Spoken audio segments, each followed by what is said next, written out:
Hey there, Greg Smith here, and in this video we're going to look at how to square that club face in your golf swing so you can hit the ball consistently straight.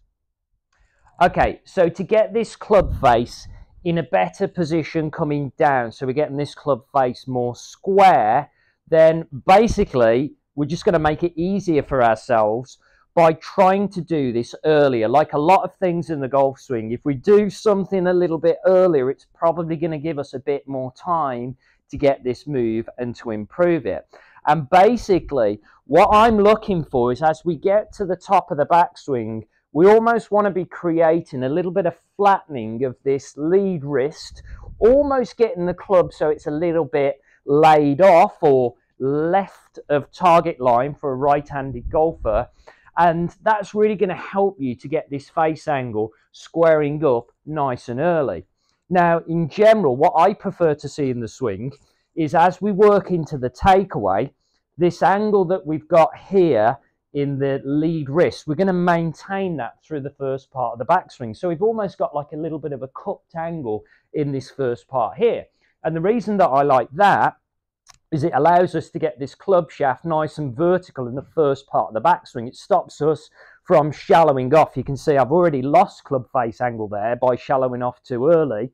So holding that angle through the first part of the backswing, it allows me to keep the club shaft nice and vertical, to keep the club on plane. But then as we go to the top, I'm going to start to lose this angle. So as I work to the top of my backswing, again, I'm holding this angle in the first part, but as I go to the top, then I'm going to start to flatten the wrists out, and maybe even to the point where I get to the top, where I'm starting then to bow this lead wrist.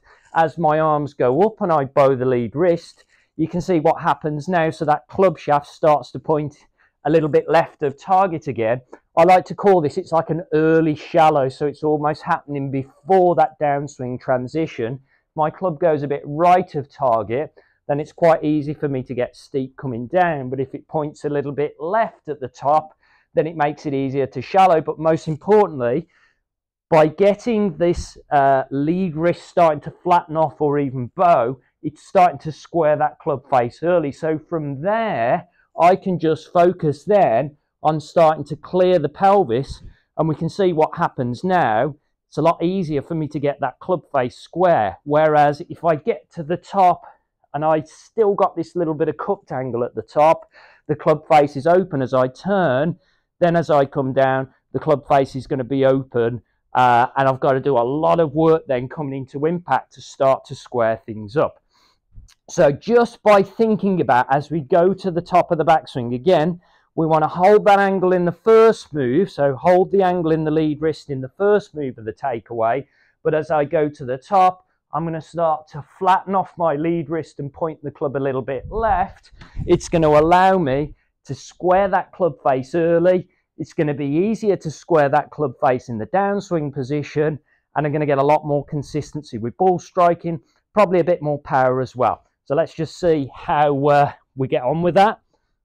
So I'm going to go nice and slow with this, and I think this is a really good way to implement it because it gives me control. So it gives me control of the movements as I go throughout the swing. So by going slowly at first, I'm going to hold this angle, then I'm going to point left at the top as I bow the wrist and play down. And it really allows me to kind of control and manipulate that club through the positions. And then once I get used to squaring this face angle, I can start to speed this move up. Hope you found this video useful. If you enjoyed the video, please give it a like and share. Also, you might want to subscribe to my YouTube channel to receive notifications as to when I upload new videos. Thanks for watching.